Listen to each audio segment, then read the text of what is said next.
Yeah, but look what wouldn't have happened if I'd managed to get a drop goal. Look at what wouldn't have... The movie wouldn't have been made. Morgan Freeman doesn't play out his life's dream. All of that doesn't happen. I'm 100% in. I'm the quickest, fittest, strongest, hottest hooker you'll ever have. I've scored a couple of tries where people go, gee, you were quick. And no, the right word is scared.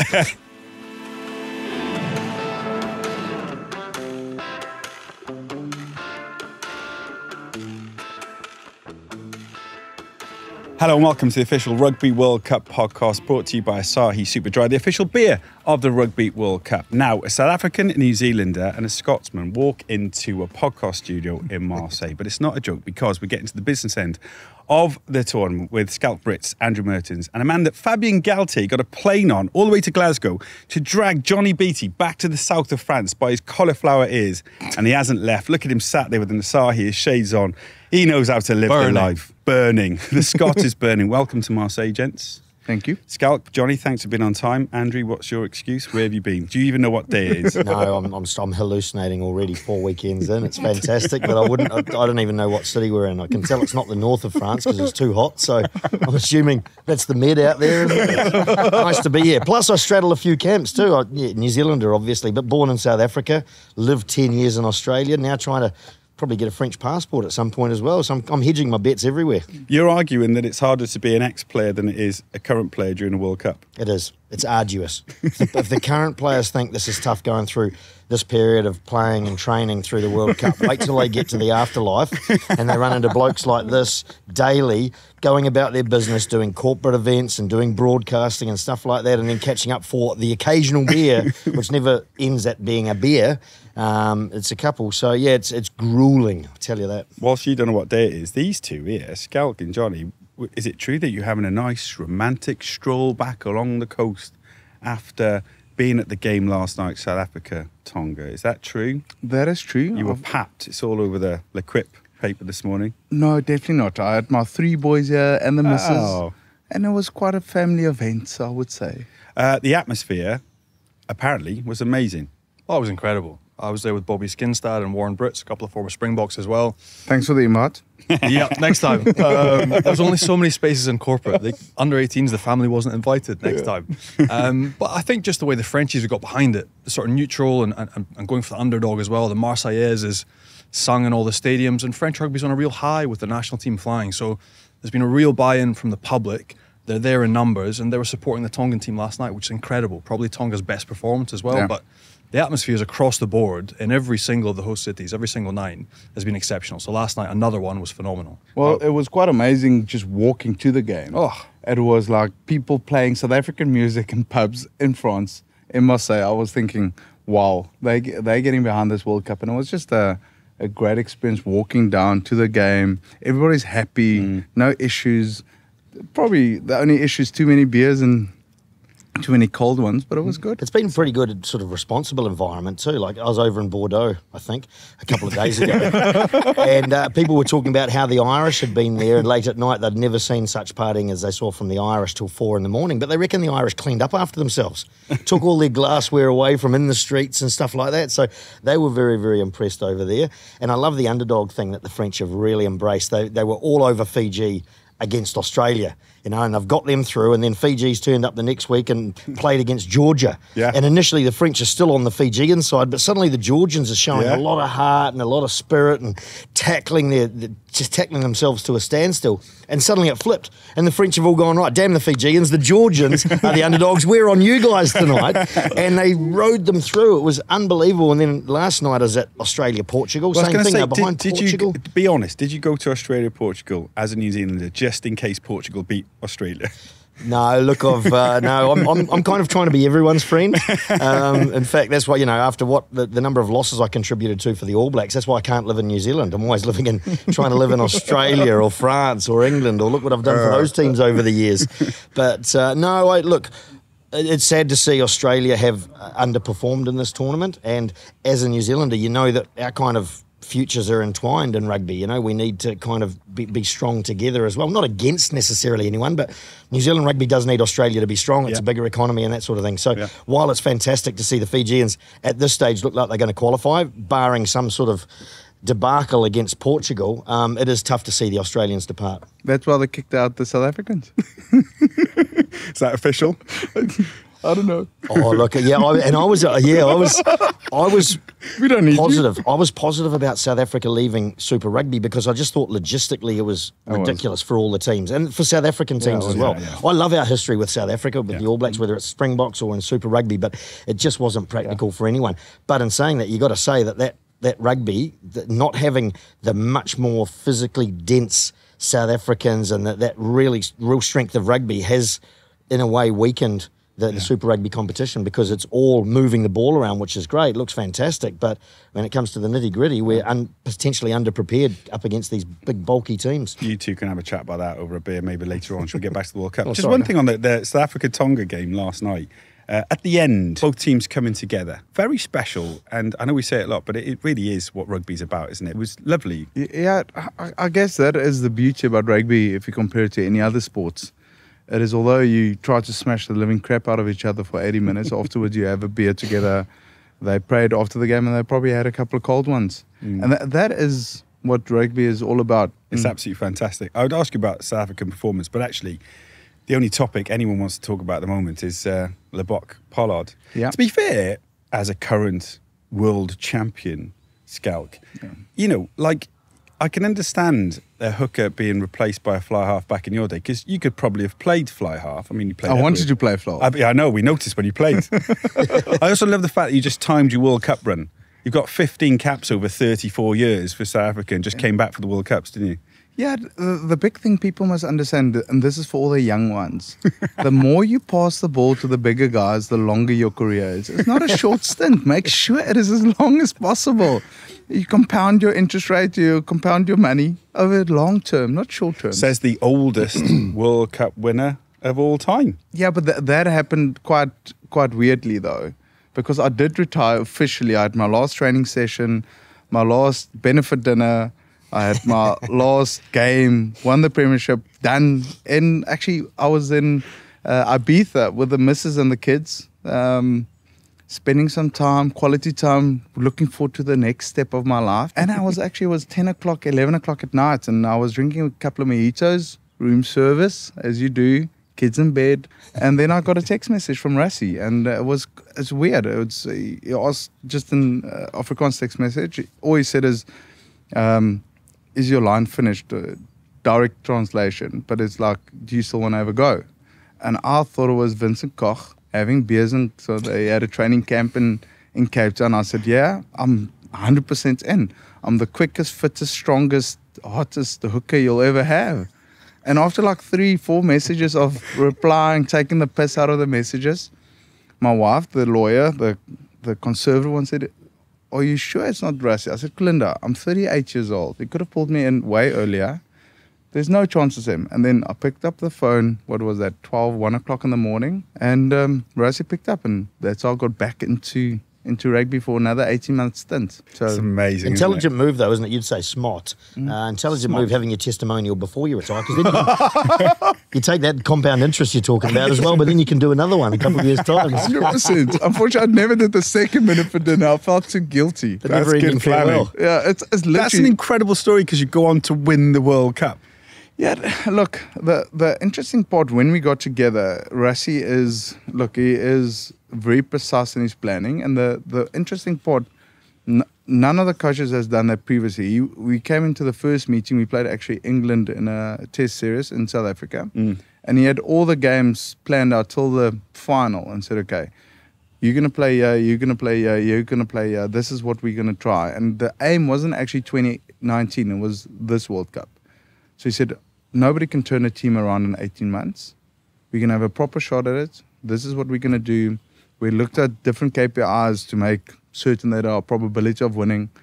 And he went into depth on how we're going to play, what's truly South African. And so sort of with winning, you start getting confidence. And we were all focusing on the process. But the results came, the belief came. We got lucky in the 2019 World Cup, playing certain teams and certain injuries happened. But hey, to bow out like that was, being in Japan, bowing, was great. Kampai. I'll drink on that. Yeah. I was going to say, go on, Johnny. Mashallah, I love that. But I wanted to ask you, through that conversation, him saying, look, we're not tipping at this World Cup, we're aiming for 23.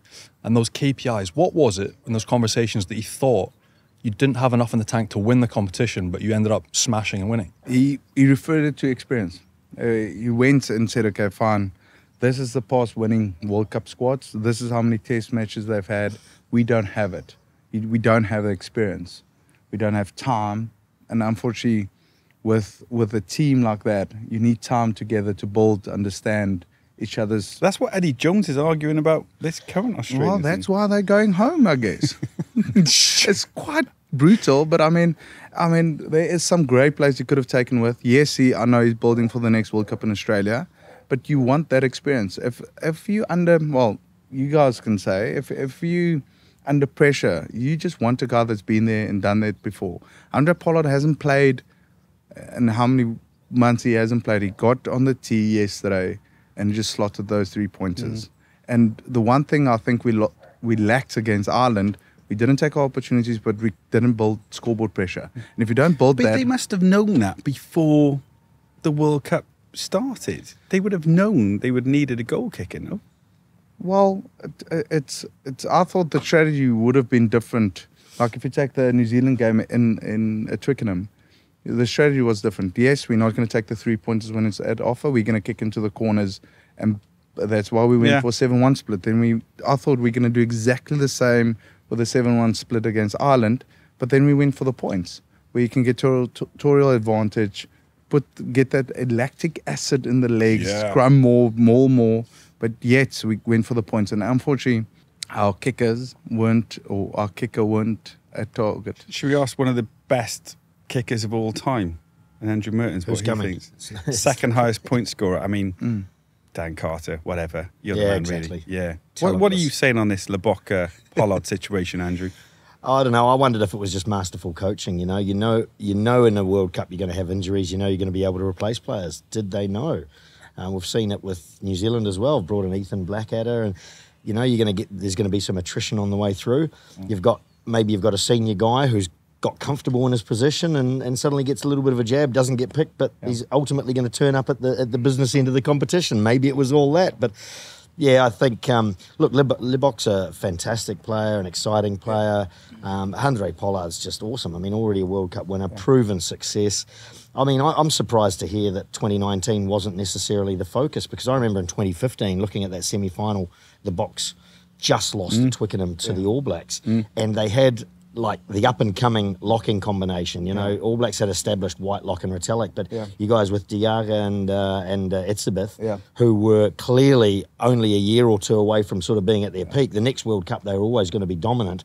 Andre Pollard was going to be at 2019 World Cup in the peak of his career as a fly half, you know, late 20s sort of thing around there. So I'm surprised that wasn't necessarily a focus, but at the same time, you give it your everything, don't you, and go as far as you can, which surprises me about Australia a little bit. Eddie Jones has probably had a bit of a free swing, and I like Eddie, great bloke, great coach, lives and breathes rugby, but he's probably had a little bit of a get-out-of-jail free card when he's talking about 2027 World Cup. You still want to come here with some experienced players, a lot of which they have left at home.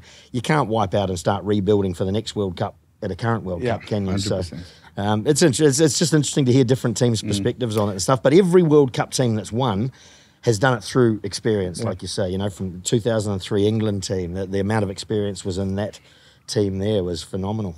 Let's. I'm not getting an answer from the South African and the New Zealand on this fly half debate. Who's going to play next? Johnny, you didn't ask who's going to play. Who's going to play? Statistically, if you look at Rassie, Lebok's a what percentage goal kicker? He's under 80%. So if you want your sure thing, and you've got your Andre Pollard back from injury, you go with Pollard. It's a no-brainer. But then you're not going to get the no-look cross kick, which was sensational. Beautiful. Which is just you don't expect that from a South African, right? Well, I wouldn't. I mean, you can say I wouldn't, but it was just what a phenomenal. It was sumptuous, skill. and you have to appreciate it, right? To have the gumption to try it, then to execute on that stage. Best Schalk has tried that at some point. You would have, 100%. It was incredible to watch, but then that's not going to win you World Cups, is it? I mean, Lebok has been phenomenal in the URC and with his franchise in South Africa, but if you're ticking under 80% for your top-level goal kicker, you're leaving 11 points out there against Ireland. You take those points, you win the game. And that's what these championship deciders are going to come down to. So I fully expect Pollard, with the game time under his belt, they took him off after 50 last night, through the quarters, the semis to be their starter. I would say what will happen. I'll make a prediction now. I'll say he's going to start with Polly, and then he's going to go to a 6-2 split, and put Mane on the bench. Because I mean, you saw last night. Put Lebok on the bench. Yeah, Lebok on the bench. Sorry, and then he'll use Lebok's. I mean, the backline moves better with Lebok there. He brings some X factor to that team, and I think maybe the 6-2 split is a better combination. That's not how much press recently, is it? No. The South African bench. Well, that is. I mean, I've heard some ridiculous comments, and I won't say who. Go on, what are the worst ones you've heard? You can't have a 7-1 split. It's not in the spirit of the game. Does it matter with South Africans? Because, I mean, the backs have always been, when you look back to the days, Peter Miller, and Delende now, and, Bram van Straten and stuff. I think it's just eight bench players. I think they can all play forwards and backs, can't they, in South Africa? It's a lot of weird Does it backs. matter? I think you're right. I think they'll probably go with Andre Pollard. But what a great name for Lebok, playing for South Africa in France in a World Cup. He is Lebok. It's awesome. There's a real value to that, I feel. No, nobody's thought of that yet? That's brilliant. Or you said it all Why the has time no one and now I'm thought just about that? regurgitating it. Lebok is just world class. There's also an argument to have a 10-12 combo. So Mane and Pollard have played together as a 10-12. I know you're removing a bit of physicality and you're not having a Delande or a big hitting 12, but would that be a scenario potentially you could see? No. Not at all. I know what you're saying, and New Zealanders, we've always used that You like second that, 5/8 playmaker, but the game has changed, hasn't it? And you see every team that's doing well here, from Bundyaki, just a bludgeoning 12. And they can be obviously skillful with that, but they need to have the ability to be bludgeoning is the only word You need for a it. 12 to punch. Well, my view is you need a 12 to punch to give you momentum. Jordan Barrett comes yeah. back with the All Blacks, same sort of thing. Isn't it? 100%. It's very hard to play around teams now with the rush defence who try to play a 10-12. Look, same with England. I don't think the Ford-Owen combination works at 10-12 either. With Tuilagi at 12, it's so much better, eh? Yeah. We've gone around the houses here and I'm loving every second of it. It's literally having a beer, chatting to your mates about rugby, and it turns out that we've got some legends with us. I think sometimes, Johnny, when we do this World Cup pod, we just talk about, these achievements and what people have done, and got a World Cup winner with us, and if Andrew could drop a goal, maybe he would have been in 95. Yeah, but look what wouldn't have happened if I'd managed to get a drop goal. Look at what wouldn't have...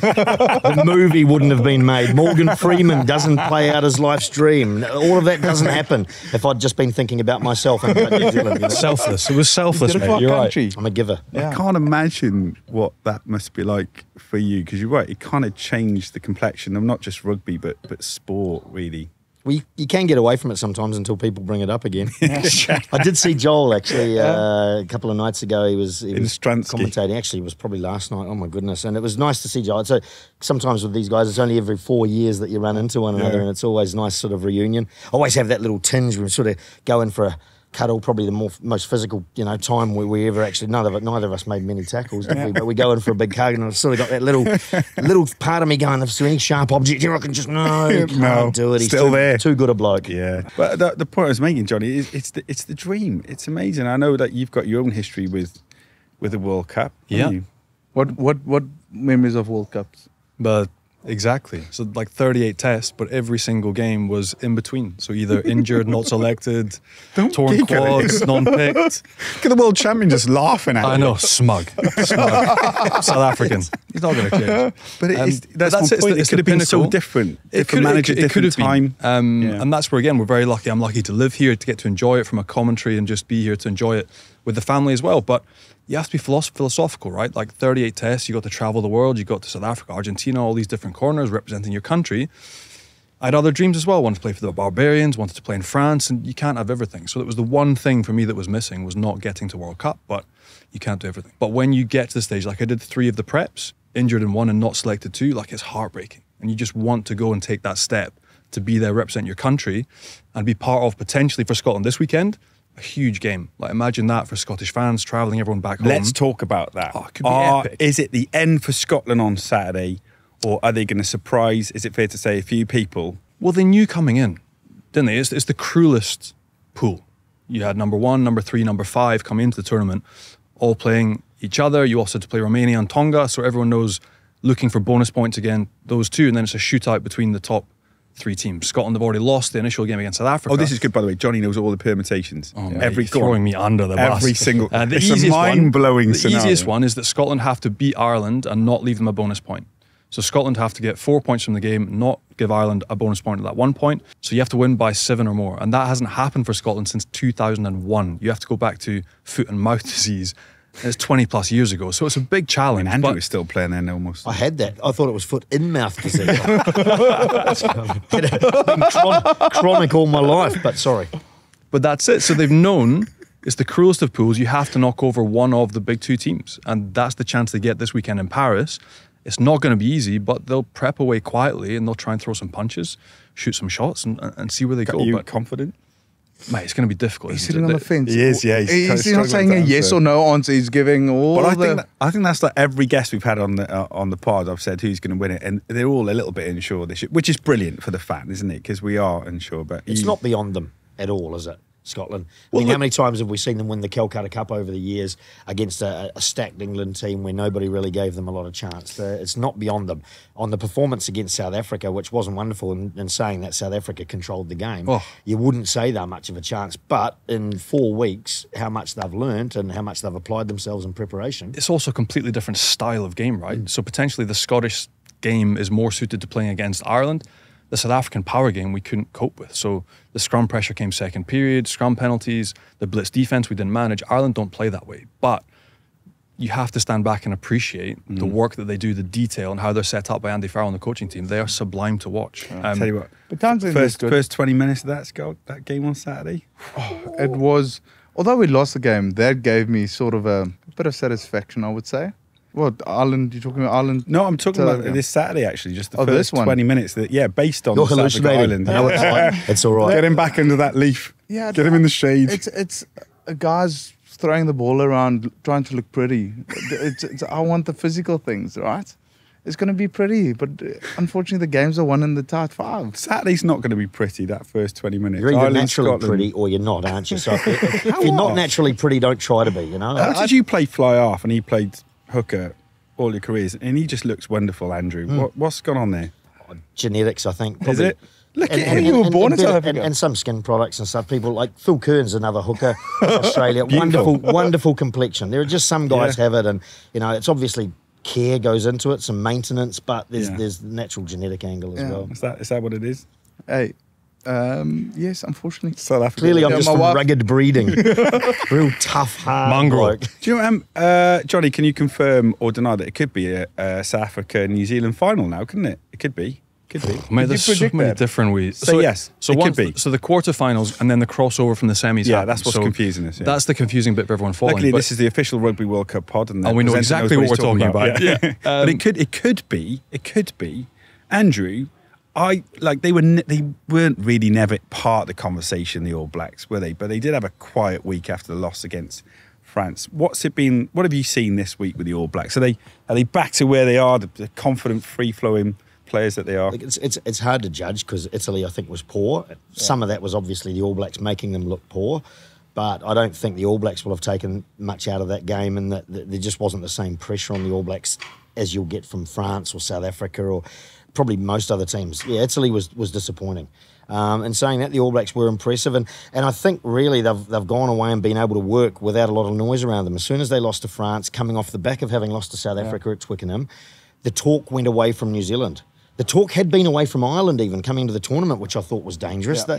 That the talk was all around South Africa and France, and understandably, but there wasn't probably as much respect given to Ireland until they managed to pip South Africa. Yeah. And the talk had gone away from New Zealand as well, and that's fine by them. They just keep on working, and if they can come into the game as an underdog, which is historically not a very regular position for them, then they'll be very happy. Sounds like there was quite a lot of spice at training, which is always nice. From a back, it's always nice to hear there's spice at training because it's always the forwards. The backs have got a little, even in contact sessions, little wink over there and understanding we're not going to try and smash one. I was never going to smash anyone anyway, but the backs don't do it. The forwards go to their work though, and it's been a bit of spice by the sounds of it since they got back Frizzell, since they got back Lomax, Geordie Barrett as well. So the guys coming back in, apparently the intensity's gone up a little bit as well. So that's what we're hanging our hats on as New Zealanders, hoping. When you played Northern Hemisphere teams, be honest, did you think of it as a big challenge, or did you think of it, those tours you used to go on? I mean, absolutely. You had so much success. I think I read something random. It's changed massively since 2020. I think it's France and England have got like 17-3 over Southern Hemisphere teams in the last few years. It's changed. But it has changed a lot. Massively. Yeah. Hasn't it? You don't tend to think about it as a player, though, do you? What hemisphere it is. You just think about the team you're playing against. You just always expect a team to be at the best they possibly can when you prepare for them. Like England in that 2019. Even though England hasn't been wonderful in the build-up to this competition, you've got to go in thinking they've got the players that can produce a performance like that at any time. They may not produce it 3 times in a row, enough to win the World Cup. Who knows? The English can certainly hope for that, because on their day they can be fantastic, can't they? Yeah, I would say this is now from 2009. To be fair, the Northern Hemisphere teams weren't ranked 1, 2 or 3 and they were not at that level. It has changed in 14 years or 15 years. So it is from that perspective. Ireland went to New Zealand last year and won a test series. So, I mean, then you go the same. It becomes, you have to give them the respect. The growth in the game in the Northern Hemisphere has been amazing. That probably influx of Southern Hemisphere players sharing IP. And now you've got, for me personally, you've got the best leagues up north. And it's very competitive. It's hard. It's tough. And you've got such a rich IP playing in the Northern Hemisphere, and that's brought the game up. And now that's pre-World Cup, before New Zealand and South Africa, they were ranked number 1 and 2, France and Ireland. So from that perspective, you have to give them the same kind of respect that you would have playing New Zealand, our arch enemy. So from that perspective now, okay, boys, you can't. The thought, and arrogantly I would say, you think, okay, fine, it's going to be a tough game till minute 60, 65, and then maybe you break through. Now it's a different situation, because the soft underbelly that we thought they would have doesn't exist anymore. They are hard, they're competitive, they are clever in the way they're coached. It's just different. I think you said it was a couple of months ago. I was listening to you on the Rugby Pass podcast. Do you know what's coming here? Yeah. And you said that Ireland, they would probably flop at the World Cup. Well, I probably still think there's a big probability. They're playing New Zealand. Scotland first. Yeah, well, I said they're going to lose in the quarterfinals. Oh, okay. Yeah, not in the. Have you been misquoted this, Cal? No. Did you use the word flop? I didn't say flop. I think. Said prop. I think they will still, and I was surprised with the South African. I'll eat my hat for that, because look, the first 20 minutes against Ireland, South Africa versus Ireland, I thought we will dominate them, and they lost 5 or 6 lineouts in a row.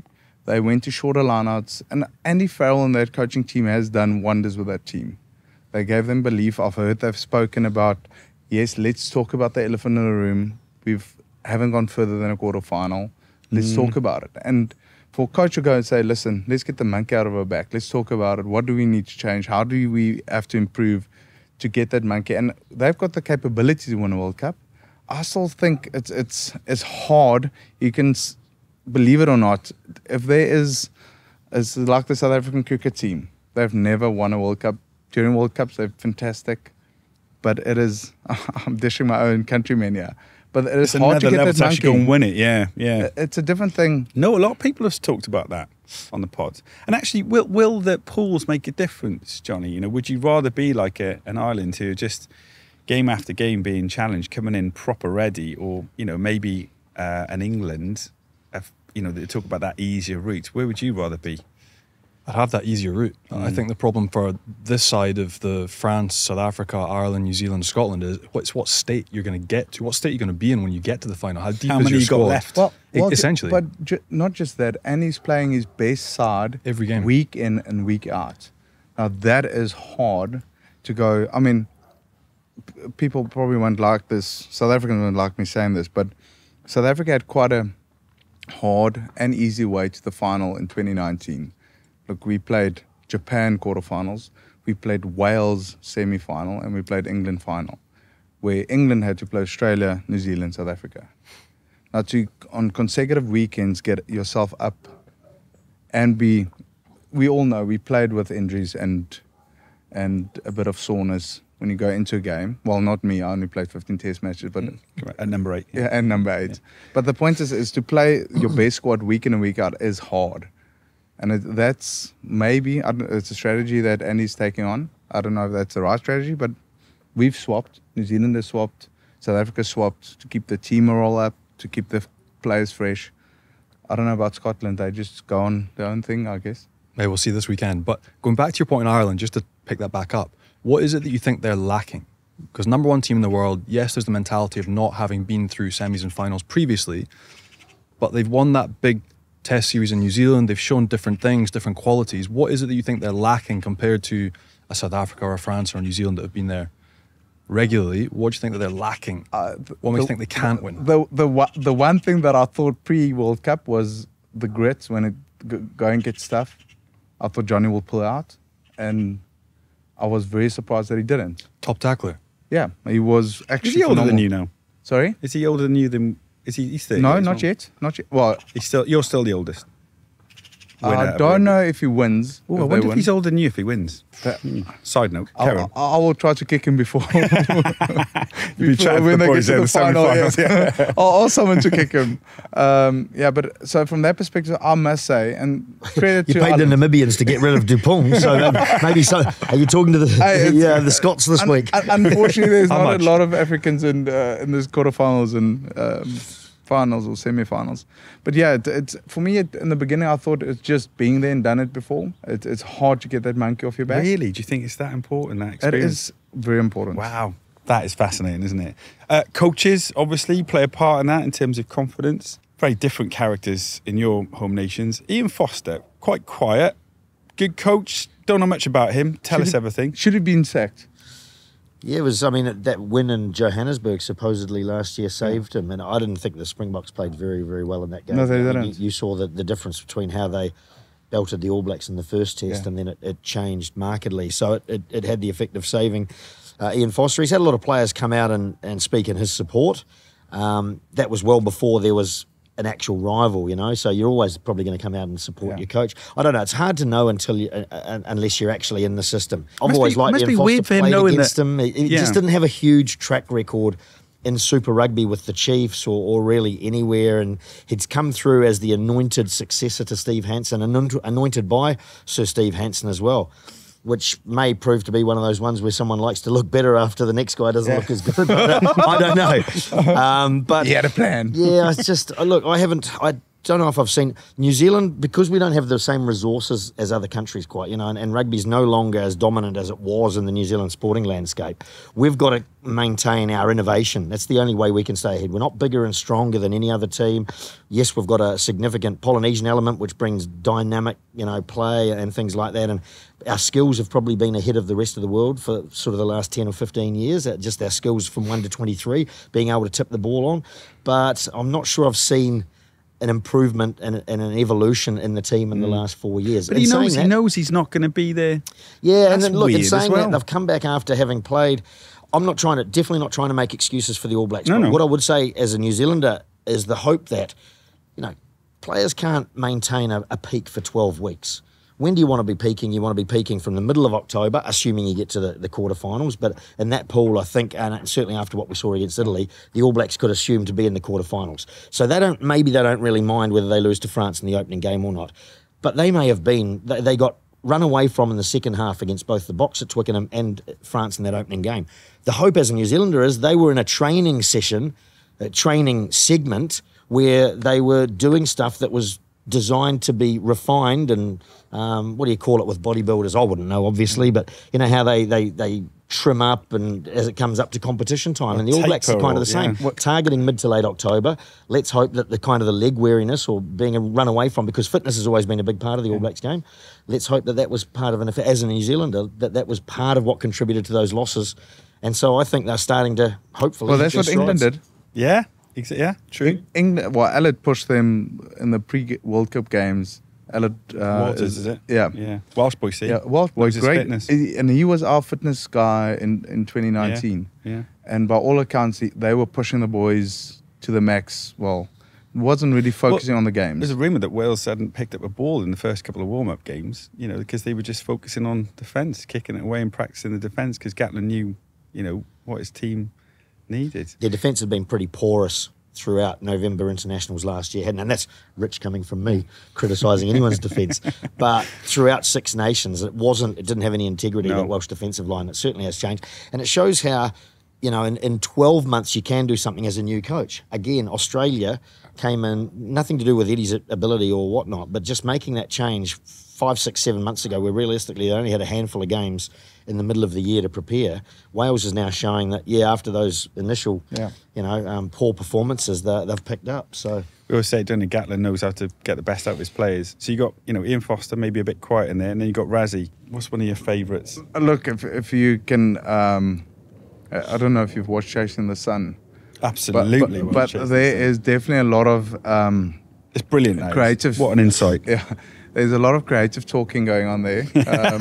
But pretty much it's, look, from an analytical perspective, the way, I guess all coaches do it, but the specific things you look for in different KPIs or probabilities of winning a game is very interesting. So I'll use this example. We played Wales many times, I think 4 times before the 2019 World Cup, and we had more meters run, we had more offloads, more line breaks, more possession, and we couldn't understand why we lose, and arrogantly say that against a team that we thought we should win. And then we looked at all 4 games and used a lot of different analysis on other teams, and we came to the conclusion the reason Wales are doing well is their kicking meters is way more than our running meters. And kicking meters was one of the KPIs that we looked at. And then we went to New Zealand, and everybody thinks New Zealand's got this amazing attacking game that they do have, but they kick the ball more than anyone else. Yeah. And then we went, okay, well, why are we playing rugby? The way the game is reffed, we don't want the ball. We want territory, and that's it. Kicking pressure, you have to have a good set piece. So Rassie's telling you this now, and you're thinking he's lost the plot slightly. No, there's a lot of things that he comes up with weird and wonderful things. He's got a traffic light to tell people when to go for goal. And in the beginning, the players go like this. If people don't like change, right? No, it's hard to change. So a guy comes out with any kind of theory and you go, this guy's crazy, right? And then you go, okay, fine, let's try it. And the way they look at it is, listen, we can only learn and improve. So then you go with the mindset of, okay, let's see how it goes. And what is great, the Rassie that I saw in 2003 and the Rassie that I saw in 2019 is totally different. He gets more input from the senior players. And so if you've got a group of players that are believing in this weird and wonderful strategy, you go, although you think this is a bit odd, okay, let's try it. You try it and it works, and you go, okay, fine, this guy isn't actually as crazy as you think. Win a World Cup. He's just the way he tried to sell, or did sell, the 6-2 split. We thought, what are you doing, mate? This is seriously... It's never been done, and so he's playing around with things where I think if you look at all the coaches that's out there, from an innovation perspective, he's trying to push the boundaries to the next level. And yes, they call him crazy, but that is what Rassie does. Yeah. You should just say, by the way, as you were telling us about Rassie, if you are listening and it's cold where you are right now, Andrew Mehrtens has just had to have a towel down.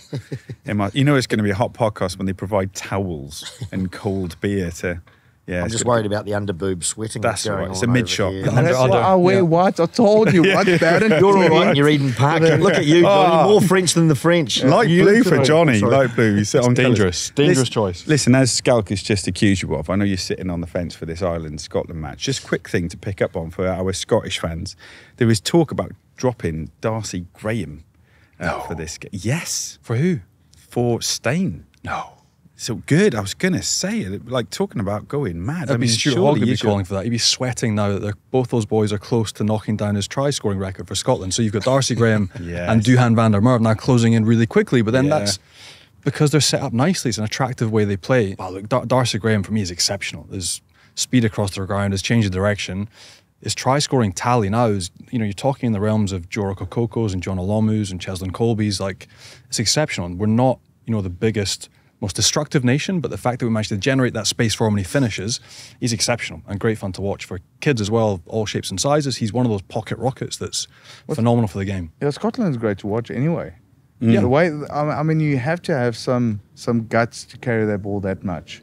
I mean, you take the 2 games leading up to the World Cup against France. Yep. And I thought when they would kick. I'm like, you play against France or South Africa, I've got no interest in being a ball carrying 8 and running into traffic. You kick that ball and find me field position, and then let me carry in nice areas of the field, and I can try and generate a bit of go forward for your fit. Well, no, it's smart, right? It's the use of resources. Why not exactly? Yourself way back So down you the would, field? but then they also they're throwing shots. So let's try and stretch this French defense. Let's see where do they press, where do they blitz from. Like, it's all with a plan to further down the track, and that's where the frustration for me with the South Africa game was.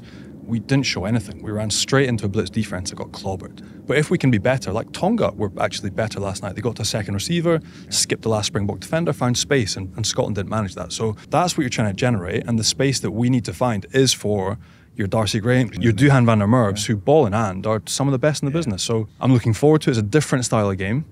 It's not a blitz defense, it's an Irish defense where traditionally we've struggled as well in the power play in the middle of the field. So can we generate enough go forward momentum to fire some shots? That's the big question. It's going to be some game. Just going back, though, when you've got a player like Jonah Lomu in your side back in the day, does your tactics completely change and it is purely give that man, he doesn't need I want that to know that. We had to protect those less physical guys.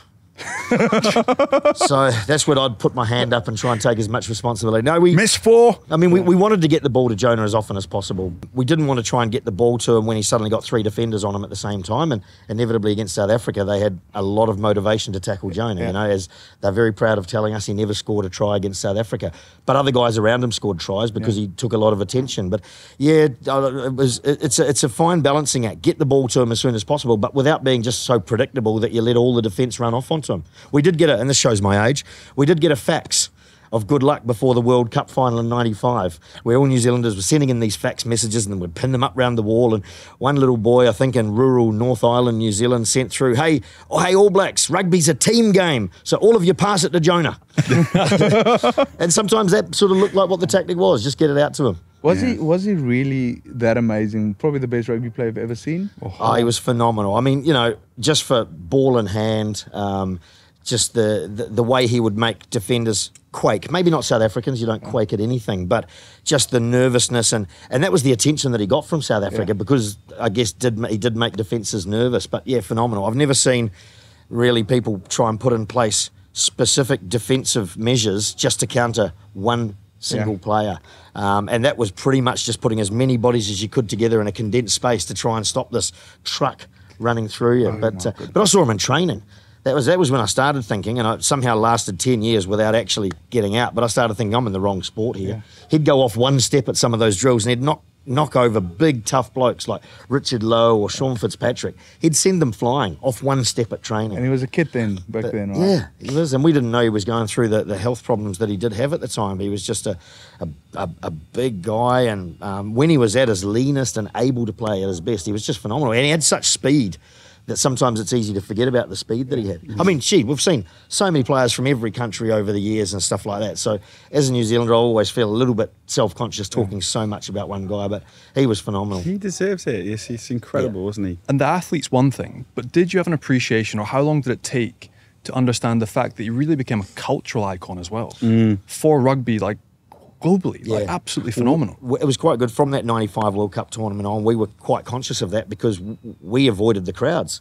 You know, we'd finish training when normally every player would sort of get mobbed, particularly go to South Africa, you know, love their rugby. Down in Cape Town, a lot of support for the All Blacks. Yeah. There used to be before that 95 World Cup final and ever since, but huge amount of support for the All Blacks. And All Blacks would normally always get mobbed at the end of training, but then it just became Jonah. And he couldn't hide because he, you know, big unit, he's towering above everyone. He's got his big sunnies on. He had to, you know, try and get some privacy, put his headphones on, so he was even more conspicuous. Everyone else just sort of sneak away out the side, jump on the bus. Sean Fitzpatrick might stick around a little bit because he was used to sort of getting autographs asked for and stuff, and I think he missed a little bit of the limelight, but eventually he would grudgingly go, oh, nobody wants me here either, so he'd jump on the bus, and they were all around Jonah. We're sitting on the bus playing a bit of cards, having a bit of a chat, and poor old Jonah's shouldering the load, so it just took off. Now then, gents, before we get into the Campai 15, earlier on I caught up with ex-Wallaby and now Tongan's second row, Adam Coleman, starting off by asking him how his body felt after playing the World Champions last night. Yeah, a little bit sore, mate. I was in the ice bath this morning, but it was a physical game out there yesterday, and disappointing we didn't get the result. What are your thoughts on what's going on with Australia at the moment with obviously the World Cup hasn't gone the way they wanted to. It's been a bit of a shock that they won't get out of these group stages now. Just your thoughts as an ex-international and very much involved with that squad over the years? Yeah, obviously I watch that team as a fan now, as a former Wallaby, and they're obviously going through a quite tough time at the moment. But I've got no doubt that in the future, Australian rugby will thrive. It's just going to take a little bit of time to rebuild. And it starts from the top down, to be honest. From a Tonga point of view, I know World Cup is all about results, but my goodness, as a fan, it's been absolutely brilliant to watch you, and hopefully Tonga develop over the next 4 years, and who knows what might happen, eh? Yeah, man. Honestly, like I said before, the talent of some of these boys that, I was asking some of the boys, what are you going to do after the World Cup? And one of them's like, I might just go back to plumbing. And I'm just like, oh, wow, it really hit home. Really, put things into perspective. I'm thinking I might try and get a couple of days off before I go back to Bordeaux. But, we don't have everything, but everything we do have that we're extremely grateful for, and we make it work. And I think that's the big thing about Tonga people, is that we make it work. No matter what we've got or what we have, is that we'll always find a way to get it done as a collective. Absolutely love that. And next World Cup, you'd be there or thereabouts, wouldn't you? You'd be still a young man, but still be a young man by then. First of all, we'll see how the body goes. Second of all, see what the missus says. Okay, yeah. We all know what the truth is there. Hey, thanks for your time today. Really appreciate it. All the best. No worries, mate. Thanks for your time. I meant what I said. It's been brilliant watching you. We'll speak soon. Cheers, mate. Appreciate that. Ta-da. So we're going to ask you to choose one player, past or present, that you loved having a beer with after the game, to say cheers to, or maybe someone you didn't know that you would have loved to have had a beer with after the game. Maybe there's a story to go with it as well. We're trying to put our Campi 15 together. Who's going to go first? Johnny, past or present? I'll go fairly recent. Go on. And there's a few, especially coming to France, there were a few that were so wide. On the field, they spent more time chirping and eye gouging and grabbing things than actually playing rugby. You had guys like Remy Martin, blonde-haired back rower, who I hated and ended up in the same team with at Montpellier. Most recently is probably Bernard Leroux, a boy who I absolutely hated on the field. I can still remember him, Scotland, France, but also at Racing. It's different than top 14 because it's a total grind. I can remember on mauls and grabbing and aggressive and just mouthing, but at one fades, getting away from a ball, but him grabbing and almost shaking me like a pillowcase. But so hard that I headbutted the floor, knocked out, and that was me off the field. Absolutely That's livid. not funny, but it is. But it's these types of things that you think, and he was constantly chipping. And then only after the game, he bounds up to you, and a bit like Shala, a massive smile, nicest guy in the world, a glass of wine, and everything's forgotten. He's one of those blokes that loved by absolutely everyone. Totally horrendous on the field, horrible to play against, but one of the best blokes you come across for beer afterwards. So total legend. Love it. Yeah, there are blokes like that, aren't they? You get the Everywhere. wrong impression because some guys cross the chalk and they just completely change. Robbie Fleck was notorious, absolute dick on the field. But what a cracking bloke off it. Yeah, he is and as a coach, you would never thought he would have made it as a coach, right? No. And he was loved by the boys. Why? Because he was such a... He was a loose cannon. Right. Funnels and goes crazy. But it is... As a coach, he not changed in a bad way. He changed in a good way. Yeah. And it was the players, he got them behind him. And I think it comes to heart, actually. I was just thinking that before when you're talking about coaching qualities. Heart. Scott Robertson was the same. He was the guy I played with who I would least expect to be in coaching, from what coaching used to be like 20 years ago. Interesting. Very prescriptive and sort of, but he would be the least. But he is the guy with the heart who empowers the players and puts his arms around them, but without being too mollycoddling or anything like that. They know he's got their back. So, but I'm glad Flecky actually came up, and I thought Is Flecky yours? You picking Flecky? I'm going to put Flecky in there now because I had a massive night with him, and I was almost going to put Mark Andrews in there, but I'm glad I'm not, because he was the guy that I couldn't stand on the field, and he couldn't stand me either. And he was, played that number 8. He played at number 8 in the World Cup final in '95, but he was a lock, so we played against one another over a few years. And I remember him in Christchurch running around, and clearly I was, I wasn't big or physical, and it was obvious that I was pretty scared on the field. I've scored a couple of tries where people go, gee, you were quick. And no, the right word is scared.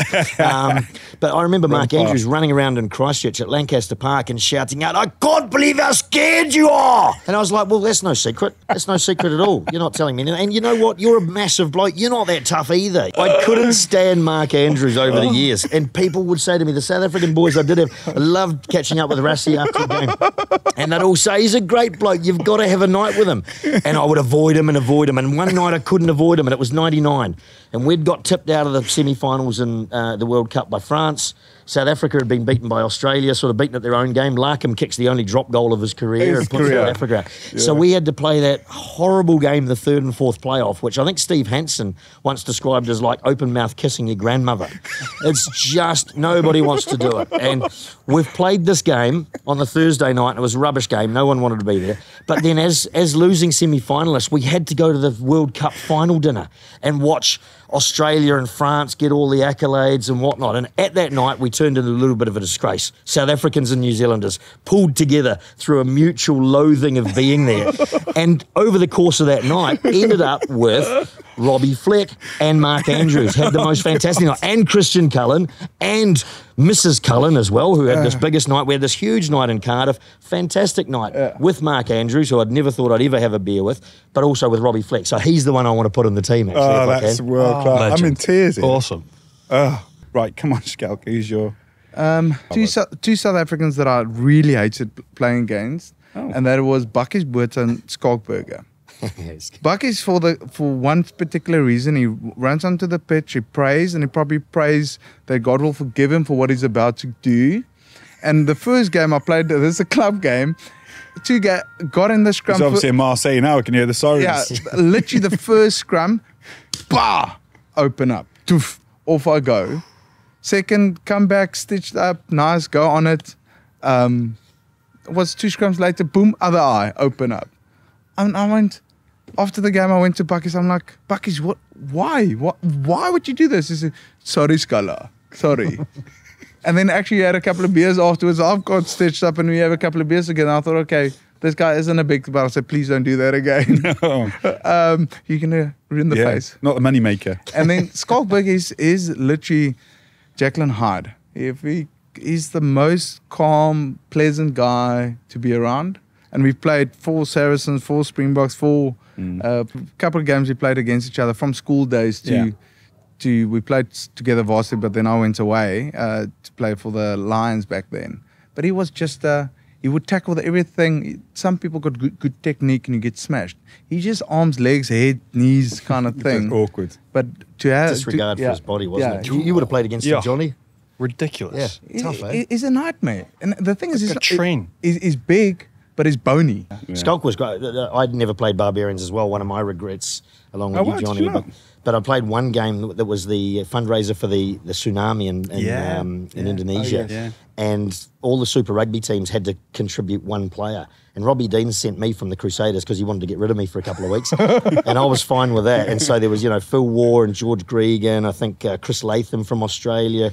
We had Todd Kefu as well, but Schalky was up there with that, and we had the greatest week. And it wasn't even a massive week, having massive nights all the time. It was just very social. First time I'd, socially run into Victor Matfield after being on the field against him as well. And just Jacques Fourie was there as well. We had the most amazing week. Schalk was like a big kid. Yeah. He's this tough guy on the field. You want to stay away from him, but off the field, it's just seriously like a kid with a grin on his face all week. And it was just a phenomenal week. We had the Moses Rauluni, or Jacob Rauluni actually. Moses Rauluni was in the team as well. So we had a few of the Polynesian boys, and it was just a fantastic week. It's a great environment. Gents, get a lot more beers together then. Thank you so much. Andrew, do you have any idea where you're going next?